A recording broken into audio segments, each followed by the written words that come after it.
नमस्कार दर्शकों, मैं doctor Hiya Agarwal, fertility specialist Neelkanth IVF Jodhpur से।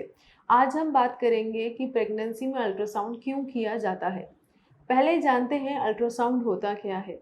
अल्ट्रासाउंड का साइंटिफिक रूप से एक हम आवाज़ की एनर्जी भेजते हैं जो बॉडी के अंदर जाती है और वापस रिफ्लेक्ट बैक होती है। जैसी इमेज रिफ्लेक्ट बैक होती है वो हमारे को कंप्यूटर स्क्रीन में दिखती है और उसको समझकर पढ़कर हम ये बता पाते हैं कि बच्चा किस रूप में है, कैसा है, क्या आकार है, क्या ग्रोथ है और कैसे कैसे आगे बढ़ता है। हैं? अल्ट्रासाउंड प्रेगनेंसी में ज़रूरी क्यों होता है? प्रेगनेंसी के दौरान पहली 3 महीनों में तो बच्चा माँ के पेट में निचले दौर पर होता है, तो उसको ऊपर से महसूस नहीं किया जा सकता।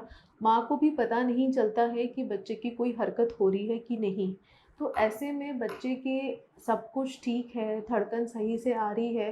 कभी-कभार महामारी अनियमित रूप से आती है तो एग्ज़ैक्टली बच्चे की क्या जेस्टेशनल एज है, क्या डेट है, ये सब चीज़ें पता करने के लिए पहले 3 महीने में अल्ट्रासाउंड किया जाता है। इस चीज़ का मोस्टली जो अल्ट्रासाउंड किया जाता है वो ट्रांसवैजाइनल अल्ट्रासाउंड किया जाता है। अगर ये अल्ट्रासाउंड हम पहले 1.5 से 2 महीने में करते हैं। अगर हम तीसरे महीने में पहली सोनोग्राफी कर रहे हैं तो हम ट्रांस एब्डोमिनल अल्ट्रासाउंड भी कर सकते हैं। ट्रांसवैजाइनल अल्ट्रासाउंड या फिर प्राइवेट पार्ट से अल्ट्रासाउंड हम यूजुअली तब प्रेफर करते हैं जब प्रेगनेंसी आईवीएफ के माध्यम से ठहरी गई हो। तो क्योंकि जब आईवीएफ के माध्यम से प्रेगनेंसी ठहरती है तो काफ़ी जल्दी हम उसकी हार्ट बीट देखते हैं और बहुत फ्रीक्वेंटली उसके स्कैन्स करते हैं, क्योंकि आईवीएफ से पहली प्रेगनेंसी में अबॉर्शन के चांसेस थोड़े ज़्यादा होते हैं। अगर प्रेगनेंसी नेचुरल ठहरी गई है तो उसमें 2 महीने के बाद भी अल्ट्रासाउंड किया जा सकता है। उसको अल्ट्रासाउंड को हम पेट पे रख के भी कर सकते हैं। पहले 3 महीने में अल्ट्रासाउंड बच्चे की धड़कन देखने के लिए, बच्चे की एग्जैक्ट डेटिंग के लिए, बच्चे 1 है या 2 हैं ये देखने के लिए मेजरली किया जाता है। उसके बाद आखिरी 3 महीने में अल्ट्रासाउंड अलग-अलग वजहों से किया जाता है। आजकल आम तौर से ये देखा गया है कि बच्चों में जेनेटिक परेशानियाँ काफ़ी रूप से मिल गई हैं। इसका एक महत्वपूर्ण रीज़न ये है कि हमारे यहाँ पर मेडिकल फैसिलिटीज़ काफ़ी बढ़ गई ही हैं। तो जो बच्चे किसी भी वजह से किसी मेंटल रिटार्डेशन या कोई भी चीज़ की वजह से पीड़ित हैं, तो आजकल उनका इलाज है या फिर उनको पहले ही पकड़ा जा सकता है, उनको पहले ही डायग्नोस किया जा सकता है पेट में। तो ऐसे बच्चे फिर ना हों या फिर हों भी तो उनके लिए क्या ट्रीटमेंट अवेल किए जा सकते हैं, ये हम खुद होने वाले पेरेंट्स को बता सकते हैं। ये one of the major reason होता है जिसकी वजह से सोनोग्राफी हम तीसरे महीने और 5वें महीने पे करते हैं।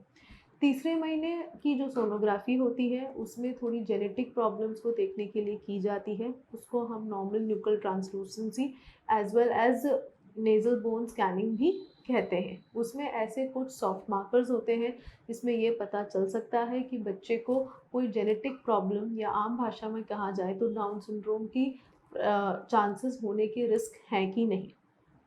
उसके बाद हम जो नॉर्मली 5वें महीने की सोनोग्राफी है जिसको हम आम भाषा में टारगेट या अनोमली स्कैन कहते हैं, वो हम बच्चे के अंग कैसे बने हैं, सही से बने हैं कि नहीं बने हैं, उनके गुर्दे, उनका हार्ट, उनके फेफड़े सही से बने हैं कि नहीं, ये सब देख सकते हैं। और ये सब हाथ से नहीं देखा जा सकता, ये तो एक्सपर्ट सोनोग्राफिस्ट ही आपको बता सकते हैं। तो ये करवाना ज़रूरी है और इसका बेस्ट टाइम होता है 18 से 22 हफ्ते। ये सबसे इम्पॉर्टेंट सोनोग्राफी होती है क्योंकि आजकल काफ़ी सारी कंजेनाइटल अनोमली के लिए सर्जरी या ट्रीटमेंट अवेलेबल हैं। तो अगर पहले से ही होने वाले माता पिता को ये पता हो कि बच्चे में कोई खराबी है या फिर कोई ऐसी परेशानी है, तो उस चीज़ का इलाज और उस चीज़ के लिए वो मानसिक रूप से उसको एक्सेप्ट करने के लिए पहले से ही तैयार हो जाते हैं। उसके बाद हम सोनोग्राफ़ी जो करते हैं वो 7वें-8वें महीने पे करते हैं। उसकी सोनोग्राफ़ी का वजह होता है बच्चे की ग्रोथ। बच्चे की ग्रोथ हम हाथ से देख सकते हैं, पर बच्चे में खून का बहाव कैसा जा रहा है उसको अल्ट्रासाउंड से ही देखा जा सकता है। ऐसे बच्चे जो थोड़े कम ग्रोथ हो रही है, समय से छोटे हैं या फिर जिनको बीपी की परेशानी है, शुगर की परेशानी है, ऐसे और गर्भवतियों में खून का बहाव कम हो सकता है बच्चों को, और उनको पेट में ही परेशानी हो सकती है। ऐसा हो सकता है कि शायद धड़कन भी बंद हो जाए। इस वजह से ऐसे हाई रिस्क पेशेंट्स में हम 7वें-8वें महीने पे या फिर एक बार या 2-3 बार सोनोग्राफी कराते हैं और उनको टेस्ट करके पहले ही इस चीज़ के बारे में पता करते हैं, ताकि जल्दी डिलीवरी की जा सके और बच्चों पे कोई असर ना पड़े। इसके बाद सोनोग्राफी बिल्कुल आखिरी महीने में तभी की जाती है अगर कोई ऐसी परेशानी आई है, बच्चे के घूमना कम हो रहा है, या फिर बच्चे का खून का बहाव की प्रॉब्लम है, या फिर पहले से ही कोई परेशानी है जिसकी वजह से दोबारा पानी कम हो गया है बच्चे के आसपास। इन सब सूरतों में हम दोबारा आखिरी टाइम पे सोनोग्राफी करा सकते हैं।